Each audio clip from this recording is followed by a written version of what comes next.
안녕하십니까. 한 주간 잘 보내셨는지요? 오늘로 기독교 윤리 제13주차 수업이 되겠습니다. 오늘 저희들이 다루고자 하는 것은 동성애의 기독교적 견해입니다. 윤리적으로 또 신앙적으로 매우 중요한 하나의 쟁점이 될 수 있는 주제가 동성애와 연관되어 있는 주제입니다.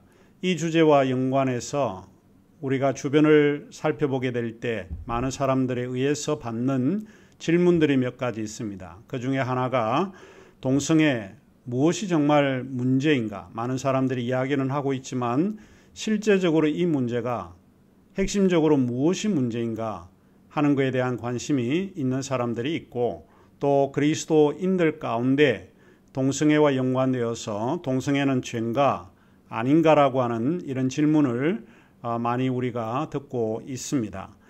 만일 동성애가 죄라고 하면 그리스도인들은 어떻게 해야 할 건가? 그 다음 단계는 무엇인가? 이와 같은 질문들을 우리가 듣고 있습니다. 자, 그러면 오늘 이 동성애와 연관되어 있고 또 성서적으로 기독교의 입장에서 동성애를 어떻게 이야기하는지를 우리가 살펴보도록 하겠습니다.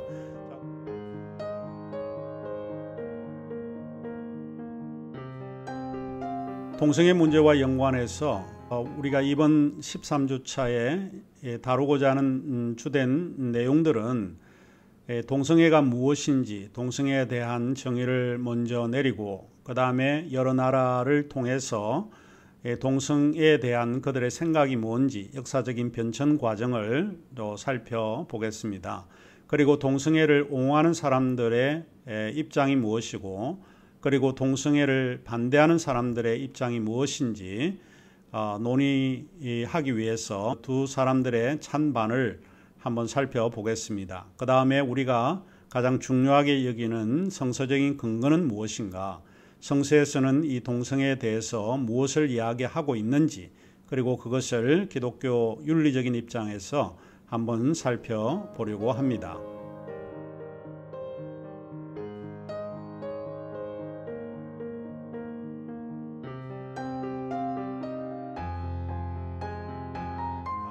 자, 우선 먼저 동성애에 대한 정의를 먼저 내리고 그 다음에 동성애의 변천 과정을 살펴보겠습니다.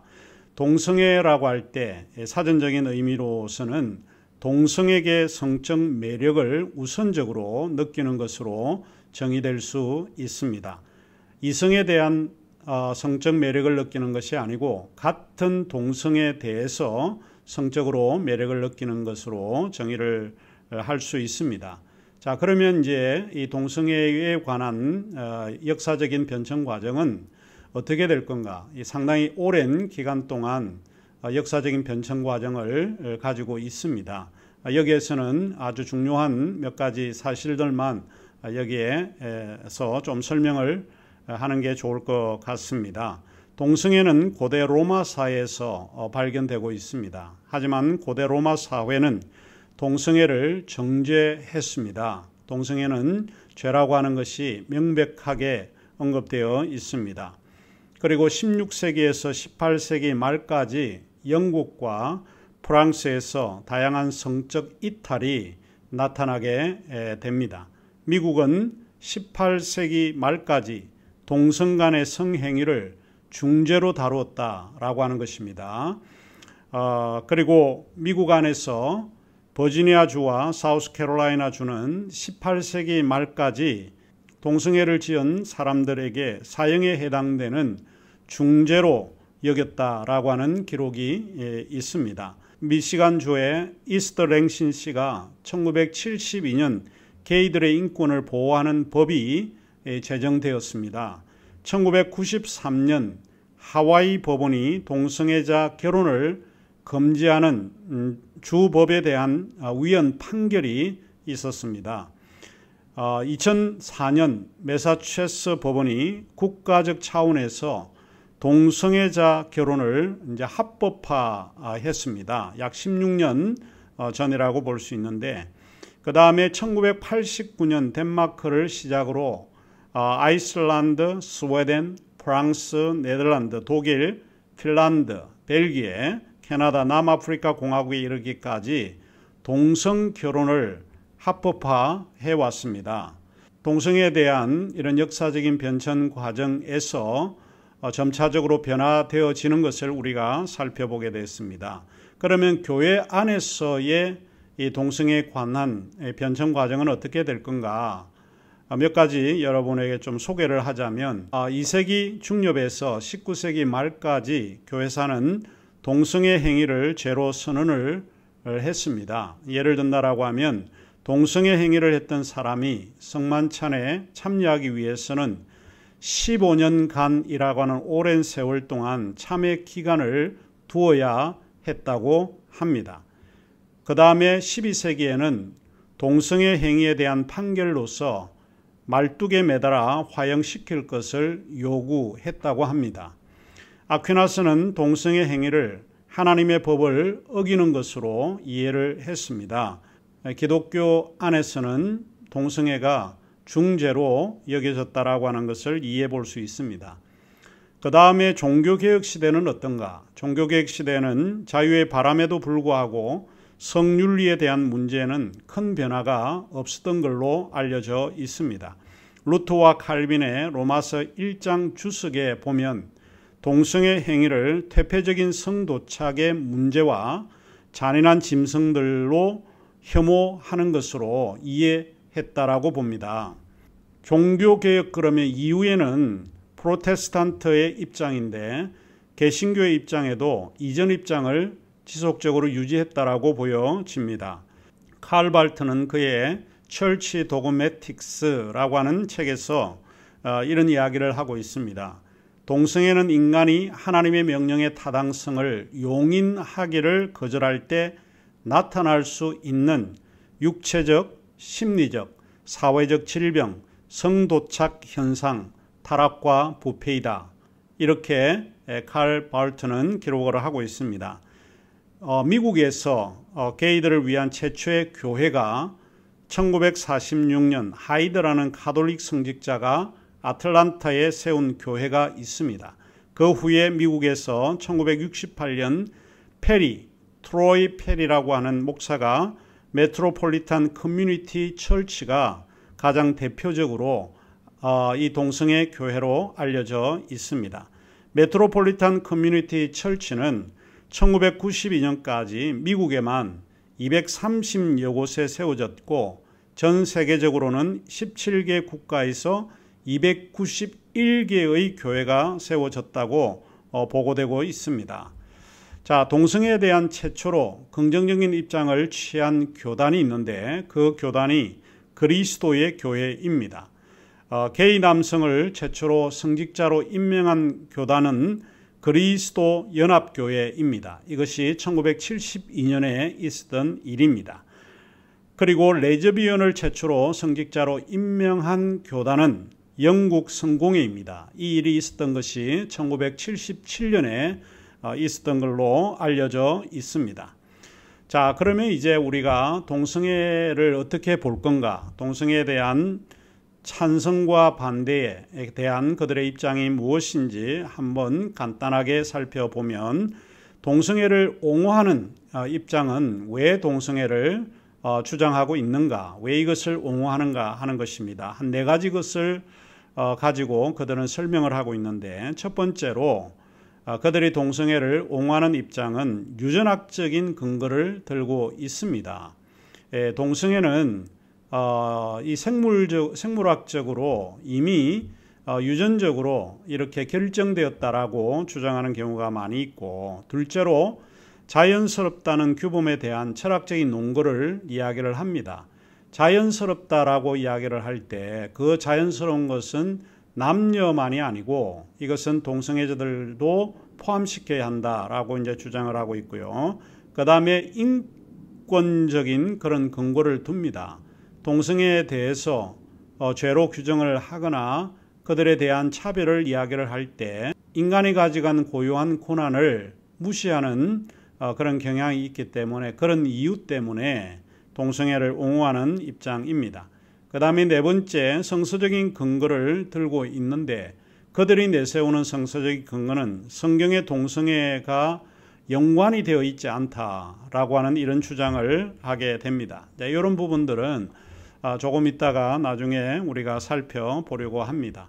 그러면 동성애를 반대하는 입장은 뭔가? 한 네 가지로 좀 이야기를 하자면, 첫 번째로 유전적 연관성에 대한 반론을 제기를 합니다. 이것은 선천적인 것이라기보다는 후천적으로 일어나는 경향이다라고 주장을 합니다. 둘째로 성정체성 변화 불가에 대한 반론을 제기하기 때문에 그렇습니다. 그 다음에 셋째로 자연스럽다는 규범에 대한 반론을 이야기를 합니다. 성서를 이야기할 때 성서는 남녀가 가장 자연스러운 것이다 라고 이야기를 하고 있기 때문에 그렇다는 것입니다. 네 번째로 인권적 근거에 대한 반론을 제기하고 있습니다. 최근에 우리나라에 법이 하나 제정이 되었는데 그것이 차별금지법입니다. 2007년 12월 10일 이것이 아마 노무현 정부 때에 차별금지 법안을 발의해서 다음 날인 13일에 법제사법위원회에 회부가 되었습니다. 이에 의회 선교연합을 비롯한 보수 기독교에서 차별금지법에 반대를 해왔고, 발의안 중 성적 지향, 학력, 가족 형태 및 가족 상황, 병력, 출신 국가, 언어, 범죄 및 보호 처분의 전력 등 7개 항목이 삭제가 되었고, 다음해 2008년 2월 12일에 상정되었다가 같은 해 5월 29일 대한민국 제17대 국회 임기 만료로 폐기가 되었던 것입니다. 2017년 5월 10일 19대 대통령으로 당선된 우리 문재인 대통령은 2월 13일 대통령 후보 시절 보수 기독교계와 만난 자리에서 차별금지법 제정에 반대한다고 발표를 했습니다. 2017년 10월 9일 유엔 경제사회문화적 권리위원회는 대한민국 정부의 2009년에 이어 재차 성별, 연령, 인종, 장애, 종교, 성적 지향, 학력 등이 포함된 포괄적인 차별금지법 제정을 권고했습니다. 이 말이 무슨 말인가 하면 이제 성적인 것뿐만이 아니고 성적 지향만 그런 게 아니고 학력도 들어가고 인종차별 이와 같은 폭넓은 포괄적인 그런 의미에서 차별금지법을 제정해야 한다고 권고를 했습니다. 국가인권위원회의 권고 법안은 성적 지향을 가진 자, 곧 동성애자들을 사회가 차별하지 않아야 하며 학교, 교육, 사회적 대우 등에 있어서도 이들에게 불리하게 하고 차별하는 행위를 금해야 한다고 언급하고 있습니다. 자, 그러면 이제 여기에서 우리가 문제가 될 수 있는 어휘 하나가 성적 지향이라고 하는 단어입니다. 성적 지향의 단어가 범위 내로 삽입이 되면, 차별금지법 내에 삽입이 되게 되면 다음과 같은 염려와 문제가 나타날 수 있다고 이제 주장을 하고 있습니다. 첫째로 동성애가 차별금지법안에 포함이 되면 이 사회에 확산되는 것을 전혀 막을 길이 없게 됩니다. 둘째로 동성애가 차별금지법안에 포함이 되게 되면 동성애를 비윤리적이고 비정상적이라고 말하고 가르치는 것이 오히려 차별이 되고 처벌을 받게 될 수 있다는 것입니다. 셋째로 동성애가 차별금지법안에 포함이 되면 청소년을 포함한 모든 사람들이 동성애 유혹에 시달리게 되고 동성애 강요의 피해자가 생길 수도 있다라고 하는 것입니다. 넷째로 동성애가 차별금지법안에 포함이 되게 되면 동성 간의 결혼이 합법화하여 혼인신고도 허락이 될 가능성이 높다라고 하는 것이죠. 다섯 번째로 동성애가 차별금지법안에 포함이 되면 교육 현장에서 동성애가 정상이라고 가르치게 될 것이고 정상과 비정상의 범주가 아마도 역전이 되지 않을까라고 하는 우려가 기독교 안에 많이 있습니다. 이 동성애 담론과 연관해서 이제 우리가 살펴볼 수 있는 것은 이 논의의 일반적인 전제가 무엇인가라고 하는 것인데, 여기에 대해서 존 스토트 목사님의 그런 주장이 상당히 저희들에게 중요하게 다가오는데 제가 여기에 몇 가지를 좀 소개를 할까 합니다.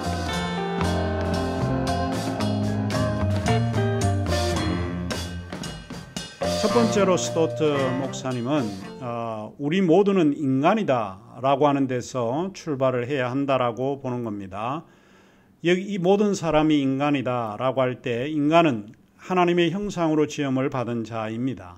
하나님의 형상을 받은 자는 인격체의 존재입니다. 그가 어떤 형편에 있든지 어떤 조건에서 삶을 살고 있든지 인간은 하나님의 형상으로 창조된 피조물이라고 볼 수 있습니다. 둘째로 인간은 유한하고 오류 가능성을 가진 존재입니다. 인간은 무한한 존재가 아닙니다. 인간은 유한한 존재이기 때문에 오류가 가능하다라고 하는 것을 인정해야 하는 존재입니다. 인간은 하나님이 아니기 때문에 실수와 그릇된 선택을 할 수 있는 가능성이 높다라고 하는 것을 잔 스토드 목사는 우리에게 이야기를 하고 있습니다. 그러면서 그는 이렇게 이야기를 하고 있습니다. 기독교의 출발은 하나님의 창조성과 절대성을 인정하면서 동시에 인간의 피조성과 죄성을 고백하는 것이다. 그는 이렇게 표현을 하고 있습니다. 두 번째로 우리 모두는 성적인 존재다 라고 하는 것을 잔 스토드 목사는 이런 이야기를 하고 있습니다. 요 성적인 존재의 의미는 성은 인간의 존재됨을 의미합니다. 인간은 성적인 존재일 수밖에 없습니다. 그리고 하나님이 인간을 창조하실 때에 남자와 여자라는 두 성을 창조하셨다는 것입니다. 그리고 하나님은 독차하는 것이 보기에 좋지 않으셨기 때문에 두 성을 창조하셨다는 것이죠. 두 성을 창조한 하나님의 근본적인 목적은 돕는 배필이었습니다. 그리고 인간은 특정한 성적 행동으로 조건 짓습니다. 인간은 특정한 성적 행동으로 조건을 짓기 때문에 성적으로 해방되어질 수 없는 존재라고 하는 것을 우리가 알 수 있습니다. 그 다음에 세 번째로 존 스토드 목사님은 모두는 죄인이다라고 하는 이야기를 합니다. 앞에 첫 번째는 모든 사람은 인간이다라고 하는 데서 출발을 하고 이 세 번째에서는 그 인간이 결국 우리는 죄인이다라고 하는 이야기입니다. 인간은 모든 면에서 교과서적인 인생을 살 수 없습니다. 인간은 항상 옳은 것과 선한 것을 선택할 수 없습니다. 때로는 우리가 옳지 않은 일을 선택할 수 있는 가능성이 있는 근본적인 이유는 우리 모두가 하나님 앞에 죄인이기 때문에 그렇습니다. 모든 사람이 죄를 범하였음에 하나님의 영광에 이르지 못한다라고 우리에게 이야기를 하고 있습니다. 이 말은 인간이 오류 가능하다는 사실을 우리 모두가 인정하고 고백해야 하는 것입니다. 인간은 이제 이런 점에서 유혹을 받는 존재입니다. 예수님은 사탄에게 시험을 받으셨지만 유혹을 당하지 않으셨습니다. 이는 그가 하나님의 아들이었기 때문에 그것이 가능한 일이었습니다. 그리고 인간은 이 세상에서 무수히 많은 사탄의 유혹을 받으면서 살아가는 존재입니다. 동성애와 연관해서 우리가 인간이 죄인이기 때문에 이러한 유혹을 받을 때 우리가 유혹을 물리칠 수 있어야 할 걸로 보입니다. 네 번째로 잔 스토드 목사님은 우리 모두가 그리스도인일 수 있다라고 하는 이야기를 하고 있습니다. 이것은 잘못을 범하는 우리는 그리스도인입니다. 그리고 유혹을 받고 넘어가는 우리도 그리스도인일 수 있습니다. 그리고 세 번째, 예수 그리스도의 주되심을 고백하고 살아가는 우리 그리스도인이지만 우리도 죄를 범할 수 있다고 하는 것을 고백하고 인정해야 합니다. 의인은 없나니 하나도 없다. 성경은 우리에게 분명하게 이야기를 하고 있습니다. 자, 그러면 이제 우리가 동성애와 연관된 성경 구절 본문들을 살펴보면서 본문들을 연구를 해보는 것이 필요합니다. 첫 번째 본문은 창세기 19장 1절에서 13절에 나오는 말씀입니다.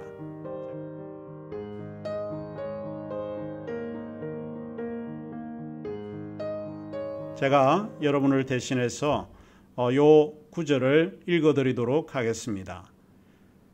저녁 때에 그 두 천사가 소돔에 이르니 마침 롯이 소돔 성문에 앉아 있다가 그들을 보고 일어나 영접하고 땅에 엎드려 절하며 이르되 내 주여 돌이켜 종의 집으로 들어와 발을 씻고 주무시고 일찍이 일어나 갈 길을 가소서. 그들이 이르되 아니라 우리가 그리에서 밤을 세우리라. 롯이 간청하여 그제서야 돌이켜 그 집으로 들어오는지라. 롯이 그들을 위하여 식탁을 베풀고 무교병을 구우니 그들이 먹으니 그들이 눕기 전에 그 성 사람 곧 소돔 백성들이 노소를 막론하고 원근에서 다 모여 그 집을 에워싸고 롯을 부르고 그에게 이르되 오늘 밤에 내게 온 사람들이 어디 있느냐 이끌어내라 우리가 그들을 상관하리라. 롯이 문 밖에 무리에게서 나가서 뒤로 문을 닫고 이르되 청하노니 내 형제들아 이런 악을 행하지 말라. 내게 남자를 가까이 아니한 두 딸이 있노라.